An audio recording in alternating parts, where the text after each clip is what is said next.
रात का समय था। एक बस रास्ते से गुजर रही थी। बस के पैसेंजर नींद में थे। ड्राइवर जैसे तैसे नींद रोकते हुए बस चला रहा था, लेकिन बस की स्पीड फास्ट थी। तभी बस ड्राइवर ने देखा कि एक कार रास्ते के किनारे बाईं तरफ खड़ी है। बचे हुए रास्ते से बस तेजी से नहीं गुजर सकती थी। ड्राइवर को गुस्सा आया क्योंकि उसे बस की स्पीड कम करनी पड़ी और अगले स्टॉप पर पहुंचने के लिए बस को देरी होने लगी थी। बस उस कार के पास से गुजर रही थी। ड्राइवर को लग रहा था कि वह चिल्लाकर कार ड्राइवर को गाली दे, क्योंकि उसने कार किनारे से थोड़ी दूर रास्ते पर लगाई थी। लेकिन फिर भी जोर से हॉर्न मारकर मन ही मन गाली देते हुए ड्राइवर बस आगे लेके आ गया। ड्राइवर तेजी से बस चलाने लगा। कुछ आधे घंटे बाद बस जंगल के रास्ते तक पहुंची। तभी ड्राइवर ने देखा कि एक आदमी रास्ते के बीचों बीच से भाग रहा है। उसकी पीठ पर एक बैग था। ड्राइवर जोर जोर से हॉर्न मारने लगा ताकि वह आदमी रास्ते के बाजू हट जाए, लेकिन हॉर्न की आवाज सुन वह रुक गया और पलटकर बस को रोकने के लिए चिल्लाते हुए दोनों हाथ उठाकर चिल्लाने लगा। ड्राइवर को लगा कि वह आदमी मुसीबत में होगा, इसीलिए उसने बस रोक दी। बस रोकते ही कंडक्टर ने बस का दरवाजा खोल दिया। वह आदमी हांफते हुए बस में चढ़ गया और चिल्लाते हुए बोला, जल्दी बस भगाओ वरना वो आ जाएगी। बस रुकने के कारण और उस आदमी के चिल्लाने के कारण पैसेंजर नींद से जाग गए। ड्राइवर उस आदमी की तरफ मुड़कर देख रहा था। तभी वह आदमी फिर से चिल्लाया, अरे भगाओ वरना वो सब लोगों को मार डालेगी। यह सुनकर ड्राइवर के साथ साथ सबके सभी लोग घबरा गए और बस ड्राइवर ने वहां से भगाई। क्या हुआ भाई साहब, आप इतने डरे हुए क्यों हो और आप किसके बारे में बात कर रहे हो? कौन आ जाएगी? उस आदमी ने अपनी पीठ से बैग निकालकर नीचे उसके पैर के पास रखा और कंडक्टर के बगल में बैठ गया। वह पसीने से लथपथ हो गया था। उसका शर्ट फटा हुआ था और उसके शरीर पर कुछ जख्म भी थे जिसमें से खून बह रहा था। पैसेंजर उसे गौर से देख रहे थे। कुछ लोग घबरा भी गए थे कि ये आदमी आखिर है कौन? आप कौन हो भाई और ऐसे क्यों भाग रहे हो और किससे भाग रहे हो? वैसे उस आदमी ने बताना शुरू कर दिया, मैं सत्यम हूँ। मैं पीछे वाले कलहरी गांव के रेलवे स्टेशन पर चौकीदार का काम करता हूँ। मेरी कुछ दिन पहले कलहरी रेलवे स्टेशन पर ड्यूटी लगी थी। वैसे गांव छोटा होने के कारण स्टेशन भी छोटा था। वहाँ केवल एक ही प्लेटफॉर्म था। वहाँ के लोग बहुत ही कम ही घूमते थे, क्योंकि रात के 2 बजे एक ट्रेन आती थी जो सीधे सोलापुर से होकर कन्याकुमारी की तरफ जाती है और फिर वही ट्रेन दूसरे दिन सुबह 4 बजे वापस मुंबई की तरफ जाती है। दिन में बस 101 और कभी कभी तो 2-4 और कभी तो रेलवे स्टेशन का कोई पैसेंजर आता भी नहीं है। मैं वहां जाकर बहुत खुश था, क्योंकि पार्किंग में कभी कभार गाड़ियां रुकती थी। उसके बाद तो मैं प्लेटफॉर्म के एक बेंच पर जाकर सोता था। पहले एक दिन तो सब कुछ नॉर्मल था, लेकिन तीसरे दिन अमावस की रात आई। मुझे घर से माँ और बीवी का फोन आया कि आज के दिन रात में ठीक से ड्यूटी करे और भगवान का नाम लेते हुए ड्यूटी करे और अंधेरे से दूर ही रहे। मैंने हाँ भरी। उस रात पूरा स्टेशन खाली था। मुझे हर रोज की तरह उस रोज भी काम नहीं था। टिकट काउंटर पर बैठा सुरेश मोबाइल में घुसा पड़ा। पैसेंजर नहीं आते, इसीलिए स्टेशन पर कोई कैंटीन या ठेके वाला भी नहीं। मैं प्लेटफॉर्म के बेंच पर बैठा झपकी ले रहा था। तभी मेरे पीछे से एक छोटा बच्चा चिल्लाते हुए आया, बचाओ काका बचाओ। उसके चिल्लाने से मैं डर कर जाग गया। मैंने आंखें खोली और मुड़कर देखा। वहाँ 8 साल का बच्चा मेरे पास ही आ रहा था कि तभी मुझे वो देख जोर से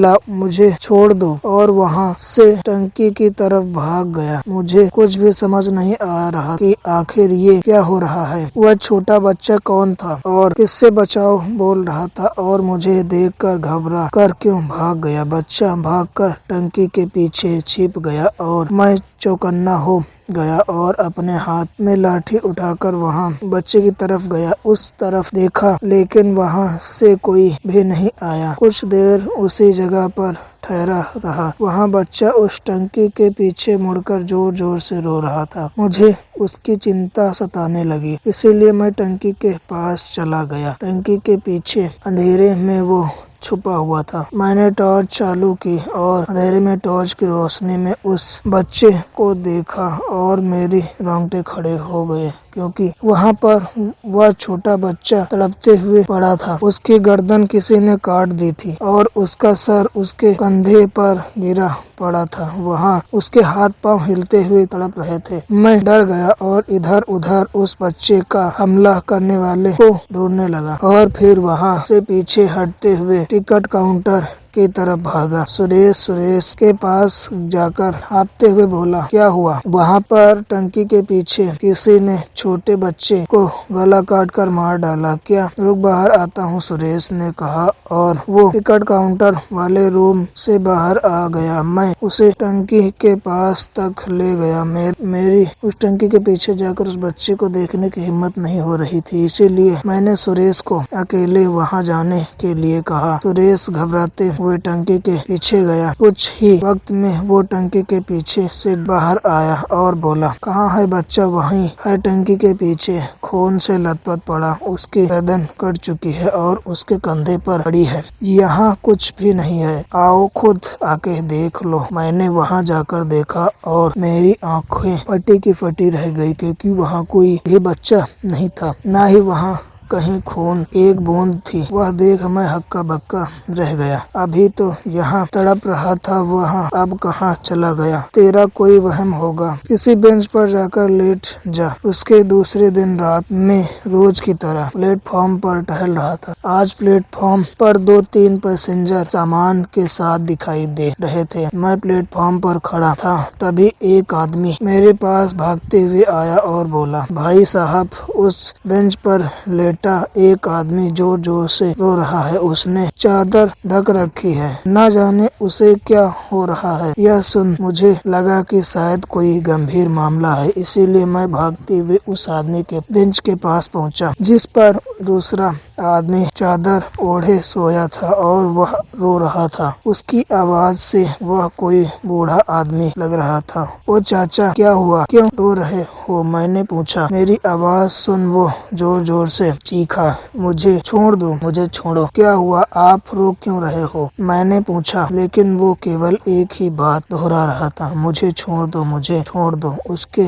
ऐसे बर्ताव से मैं थोड़ा घबरा गया। भाई साहब, आप चादर खींच के देखो, तभी पता चलेगा कि आखिर इसके साथ क्या हो रहा है, मेरे पास खड़े उस आदमी ने मुझे कहा और फिर मैंने बेंच पर लेटे शख्स की ओढ़ी हुई चादर खींची और मेरी आंखें फटी की फटी रह गई। मेरे रोंगटे खड़े हो गए, क्योंकि बेंच पर एक बूढ़ा आदमी का सर कटा शरीर था और बेंच पर खून फैला हुआ था। वह सर कटा शरीर, कटे हुए गले से कुछ खून की पिचकारियां उड़ी और फिर वह बेंच से उठकर उल्टे पैर दूर अंधेरे में भाग गया। यह देख मैंने अपने पैंट में ही पेशाब कर दिया। डर के मारे मेरे पसीने छूट गए। मैंने अभी अभी एक सर कटे हुए भूत को देखा था, जो उल्टे पांव अंधेरे में भागा। मैं सीधा भागते हुए सुरेश के पास पहुंचा। भूत भूत, मैं काउंटर पर खड़ा सुरेश से कहने लगा, क्या हुआ? कहाँ है भूत? उसने मुझसे पूछा। मैंने उस बेंच की तरफ उंगली करते हुए कहा, उस तरफ, उस तरफ। वो सर कटा था, वो उल्टे पैर अंधेरे में भाग गया। बेंच पर पूरा खून फैला हुआ है। क्या? रुको,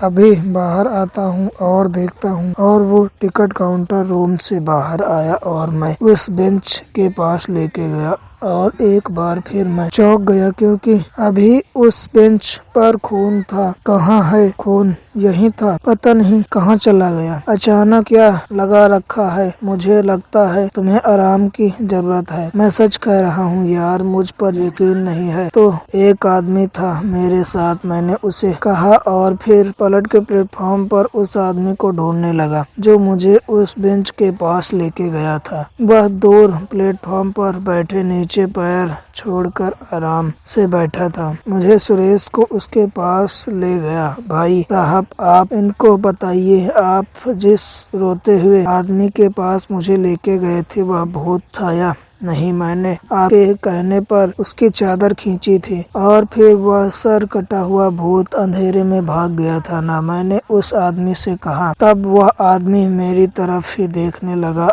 और बताओ ना, क्यों चुप हो? मैंने उस आदमी से पूछा। तभी हमारे पास एक आदमी आया और बोला, भाई साहब, यह बोल और सुन नहीं सकता। यह सुनकर मेरे तो होश ही उड़ गए। क्या कह रहे हैं? यह भाई साहब अभी कुछ देर पहले मेरे पास आए थे और इन्होंने खुद अपने मुंह से मुझे उस रोते हुए शख्स के बारे में बताया था। मैं उस आदमी पर चिल्लाते हुए बोला, अरे क्या पागल आदमी है, मैं इसका भाई हूँ। मैंने तो इसे कभी बोलते हुए नहीं सुना और रही आप तक आने का तो यह 1 घंटे से यहीं बैठा हुआ है मेरी आंखों के सामने। यह दूसरा आदमी मुझ पर चिल्लाते हुए बोला। तभी सुरेश ने मेरे कंधे पर हाथ रखा और बोला, यहाँ से चल। और फिर वह मुझे टिकट काउंटर रूम में लेके गया, मुझे कुर्सी पर बिठाया और पानी पिलाया। देख भाई, मुझे पता नहीं तुम्हारे साथ क्या हो रहा है, लेकिन लगता है तुम्हारी नींद पूरी नहीं हुई है। तुम अपने कमरे में जाकर सो जाओ। मैं खुद हैरान हो गया था कि वह आदमी एकदम से